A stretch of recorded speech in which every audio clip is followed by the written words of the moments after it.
자, 오늘도 하루를 시작하면서 하나님 앞에서 말씀과 기도를 시작하는 영광의 모든 성도들에게 하나님의 은혜와 평강이 충만한 하루가 되기를 주의 이름으로 축원드립니다. 오늘 우리에게 주시는 기도 제목 말씀 같이 나누도록 하겠습니다. 한번 따라 하십니다. 복되고 영원한 삶이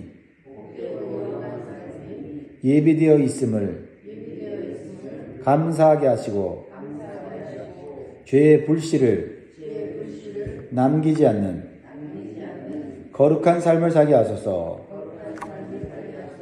아멘. 사람의 죽음에는 복된 죽음이 있고 헛된 죽음이 있습니다. 오늘 본문에 나타난 대제사장 아론의 죽음은 어떤 죽음이었을까요? 복된 죽음이었습니다.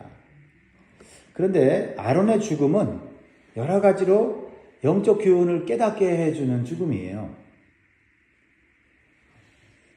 첫 번째로 그의 죽음은 하나님 말씀하신 대로 살다가 죽었기 때문에 복된 죽음입니다. 그는 죽는 그날까지 자신의 사명을 잘 감당하고 하나님께서 부르실 때 영광스럽게 하나님 품에 안겼습니다. 1절, 2절을 38절, 39절 읽어보면 이스라엘 자손이 애굽 땅에서 나온 지 40년째 5월 초하루에 제사장 아론이 여호와의 명령으로 호르산에 올라가 거기서 죽었으니 아론이 호르산에서 죽던 때의 나이는 123세였더라. 아론은 자신이 죽을 줄을 알고 죽었다. 그것은 하나님께서 부르셨기 때문이다. 이게 복된 죽음인 거예요. 이 세상의 사람들은 언제 죽을지 모르죠. 그리고 죽을 때 불안해합니다. 그리고 허무해하죠. 그런데 하나님 말씀대로 사명을 따라 사는 사람들은 하나님께서 나를 부르시는 날을 대충 알아요. 그리고 하나님 부르실 때 영광스럽게 하나님 품으로 안기는 것입니다. 그러니까 사람이 죽는 순간에 하나님의 이름을 부르면서 찬양하며 죽는 것과 하나님의 이름을 거부하고 불신자로 죽는 것은 천지차이입니다. 아론이 하나님의 명령대로 죽었다는 것은 육체는 죽었으나 영혼은 하나님과 함께 살아있음을 의미하는 거예요. 하나님이 부르신 자가 어찌 죽을 수가 있어요. 살아계신 하나님이 부른 자, 그 이름을 생명책에 기록된 자는 하나님 품에서 영원히 살고 있는 것인 줄 믿습니다. 우리가 예수님을 믿음으로 죄와 죽음에서 해방되었습니다. 그래서 우리가 이 세상을 떠날 때 믿음으로 예수 이름을 부르면 우리는 하나님 품에 안기는 줄 믿습니다. 우리에겐 복된 죽음이 예비되어 있어요. 그럼 우리 이 땅에 사는 동안에 우리가 초점을 맞출 것은 하나님 말씀대로 순종하여 사명을 잘 감당하는 그런 삶을 살아야 될 줄 믿습니다. 두 번째로 아론의 죽음은 순종과 불순종의 삶이 어떤 결과를 낳는지를 보여주는 삶이에요. 하나님께 순종하면 복을 받고 불순종하면 멸망당한다는 것을 그의 40년 광야 생활을 통해서 보여주고 있어요. 아론은요, 대제사장이었음에도 불구하고 큰 실수와 죄를 지었던 불순종의 오점을 가진 사람이에요. 그는 모세가 시내산에 올라가 십계명을 받는 동안에 불안한 백성들의 요구에 뭘 만들었어요?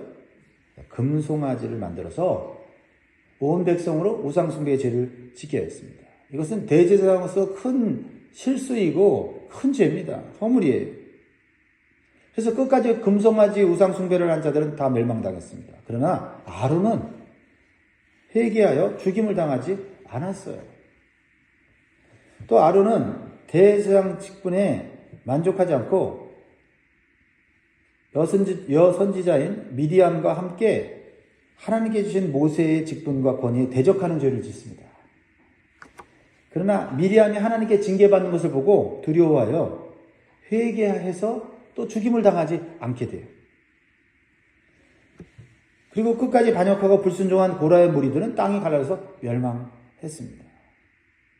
이렇게 이 아론의 삶은 어떻게 보면 아슬아슬해요. 불순종과 순종의 삶이 반복이 됩니다. 그럼에도 불구하고 결과적으로는 뭘 해요? 순종하죠. 이게 중요하다는 거죠. 또 아론은 무리바에서 물이 없다고 원망하고 불평하는 백성들에게 분노해서 모세와 함께 하나님의 말씀과 명령에 온전히 순종하지 못하고 불순종했어요. 하나님의 거룩하심과 영광을 손상케 했기 때문에 그래요. 그들이 마치 하나님처럼 행동한 것이죠. 그래서 그는 모세와 함께 가나안 땅에 들어가지 못하는 징계를 받습니다. 참 뼈아픈 징계죠. 그러나 그는 회개하고 가나안 땅까지 백성들을 인도하여 성실하게 주어진 사명을 끝까지 또 감당을 합니다. 그래서 마지막에는 영광스러운 죽음을 맞이하게 돼요.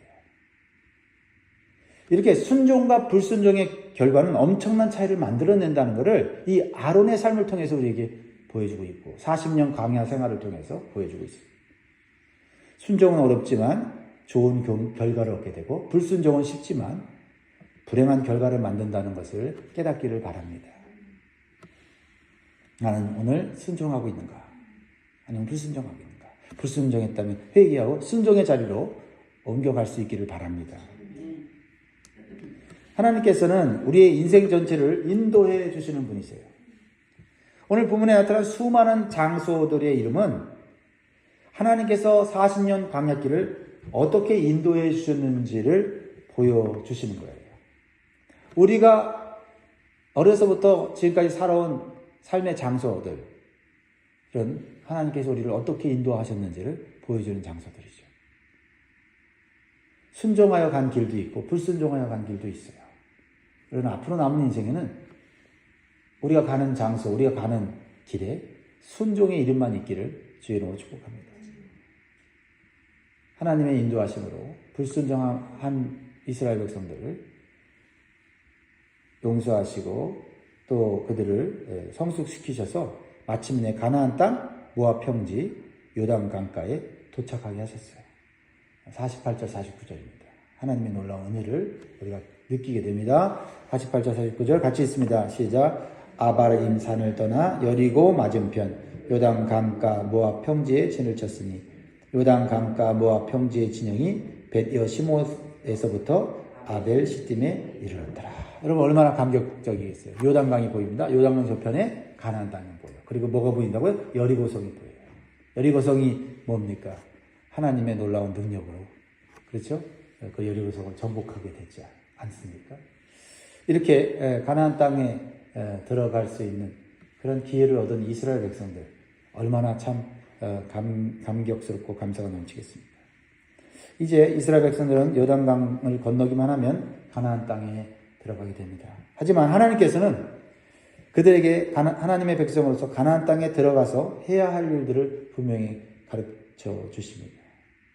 그것은 무엇입니까? 하나님의 백성은 죄와 우상을 멀리하는 삶을 살아야 복된 삶이 유지가 된다라는 겁니다. 하나님은 우리에게 복을 주시는 것은 어렵지 않아요. 그런데 복을 받은 우리가 그 복을 계속해서 유지하는 것은 우리에게 달려있다라는 거예요. 자, 50절부터 53절을 보면 하나님께서 모세에게 가나안 땅에 들어가서 해야 될 일을 가르쳐 주십니다. 여리고 맞은편 요단 강가 모압 평지에서 여호와께서 모세에게 말씀하여 이르시되 이스라엘 자손에게 말하여 그들에게 이르라. 너희가 요단강을 건너 가나안 땅에 들어가거든. 자, 가나안 땅에 들어가게 하는 건 누가 하세요? 하나님이 하세요. 내가 하는 게 아니에요. 구원받는 거 내가 스스로 하는 거 아닙니다. 구원은 하나님께서 예수 그리스도를 통해서 주시는 선물이에요. 근데 그 선물을 어떻게 우리가 사용하고 그 선물을 어떻게 누리냐는 우리에게 달려있다. 어떻게 해야 돼요? 52절 53절 그 땅의 원주민을 너희 앞에서 다 몰아내고 그 새긴 석상과 부어 만든 우상을 다 깨뜨리며 산당을 다 헐고 그 땅을 점령하여 거기 거주하라. 내가 그 땅을 너희 소유로 너희에게 주었습니다. 하나님께서 그 땅을 그들의 소유로 주시겠다고 말씀하십니다. 약속하시면 그대로 되는 거예요.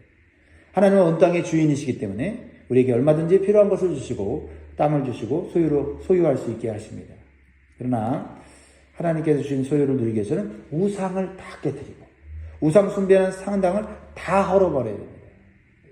52절에서 강조되는 단어는 뭐예요? 따라합니다. 다. 그렇죠? 남기면 안 된다는 거예요. 오늘날 우리가 부서뜨려야 되는 우상은 무엇인지를 오늘 또 말씀에 적용을 해봅니다. 하나님보다 더 사랑하는 모든 것은 다 우상입니다. 돈, 물질, 명예, 권세 우상이 될 수가 있습니다. 내가 좋아하고 사랑하는 사람이 우상이 될 수 있습니다. 심지어는 내 자신이 우상이 될 수 있습니다. 하나님의 자리에 앉아 있는 내 자신을 발견할 때 여러분 회개하시기 바랍니다. 우리 마음속에 존재하는 우상이 있습니다. 내가 더 아끼고 좋아하는 것들입니다. 그래서 그 우상들을 마음에 품고서는 하나님 나라에 들어가서 살 수는 없다라고 말씀하십니다. 에베소 5장 5절에 너희도 정녕 이것을 알거니와 음행하는 자나 더러운 자나 탐하는 자 곧 우상 숭배자는 다 그리스도와 하나님 나라에서 기업을 얻지 못하리라 말씀하셨습니다.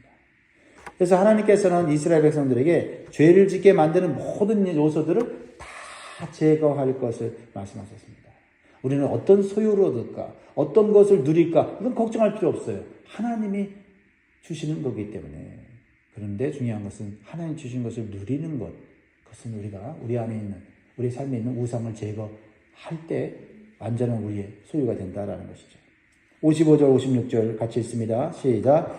너희가 만일 그 땅의 원주민을 너희 앞에서 몰아내지 아니하면 너희가 남겨둔 자들이 너희의 눈에 가시와 너희의 옆구리에 찌르는 것이 되어 너희가 거주하는 땅에서 너희를 괴롭게 할 것이요 나는 그들에게 행하기로 생각한 것을 너희에게 행하리라. 그래서 가나안 땅에 들어가서 사는 것이 중요한 것이 아니라 하나님 말씀에 순종하여 죄를 제거하는 삶이 더 중요한 것입니다. 죄가 남아있으면 그 죄로 인해서 우리가 넘어지고 고통스러운 삶을 살게 되는 것입니다. 실제적으로 후에 가나안 땅에 정착한 이스라엘 백성들이 이 하나님의 경고의 말씀을 온전히 순종하지 않았습니다. 그래서 그들이 남겨둔 가나안 민족들의 우상과 타락한 문화에 물들어서 결국은 하나님을 배반하게 됩니다. 그래서 그들은 수많은 세월을 고통 속에 부르짖으며 살게 되었습니다. 우리가 작은 죄라도 무시하면 그 죄가 점점 커져서 우리의 삶을 고통스럽게 하는 것입니다. 한 농부가 들판에서 불을 피우고 나서 작은 불씨 하나가 남은 것을 보았습니다. 그러면서 그는 이렇게 생각했습니다. 이 정도는 괜찮겠지. 금방 꺼지겠지 하고 집으로 돌아갔습니다. 그러나 그 작은 불씨는 바람을 타고 들판 전체로 번졌고 결국 그 농부의 농작물을 다 태워버리고 말았습니다. 하나님께서 많은 수확물을 주셔도 작은 불씨 하나 남겨놓는 삶을 산다면 하나님 주신 것 다 잃어버릴 수 있다는 거죠. 우리의 삶에 우리가 무시하는 죄의 불씨는 없는지를 살펴보아야 합니다. 죄라고 생각하지 않는 거. 그렇죠? 어제도 수요예배 때 말씀드렸지만 죄는 어떻게 됩니까? 전염된다 그랬어요. 전염된다 그랬어요. 나에게 죄를 짓게 하는 사람이나 환경이나 물건들을 멀리해야 합니다. 아무리 작은 죄라도 가볍게 여기지 마시기 바랍니다. 그 마음에서부터 죄가 되살아나는 거예요. 이런 죄는 괜찮아. 이건 죄도 아니야 라고 하는 그 마음에서부터 죄가 커지는 거예요. 작은 죄, 큰 죄가 있는 것이 아니라 모든 죄가 하나님 앞에 심판받을 죄인 것을 우리는 명심해야 합니다. 로마서 7장 11절에 죄가 기회를 타서 계명으로 말미암아 나를 속이고 그것으로 나를 죽였는지라. 사랑하는 성도 여러분, 죄에게 틈을 주지 마시기 바랍니다. 마귀에게 틈을 주지 마시기 바랍니다. 우리는 예수 그리스도의 피로 제사함을 받았고 구원을 받았습니다. 그렇다면 우리는 무엇보다도 우리의 구원자이신 예수님을 죽게 만든 죄악들을 멀리하는 거룩한 삶을 추구해야 됩니다. 이 죄가 예수님을 십자가에 못 박게 했지. 나의 이러한 죄가 예수님을 고통 속에 십자가에서 죽게 했지. 이런 생각을 우리는 계속해서 해야 합니다. 그리고 우리는 항상 죄에서 구원받은 것에 대한 감사를 잊지 말아야 합니다. 그뿐만 아니라 구원받은 성도로서의 거룩한 삶이 더욱 중요하다는 것을 잊지 말아야 되겠습니다. 그래야 하나님께서 우리에게 예비하신 영원한 복과 영원한 삶을 하나님의 나라에서 누리게 될 줄 믿습니다. 기도하겠습니다.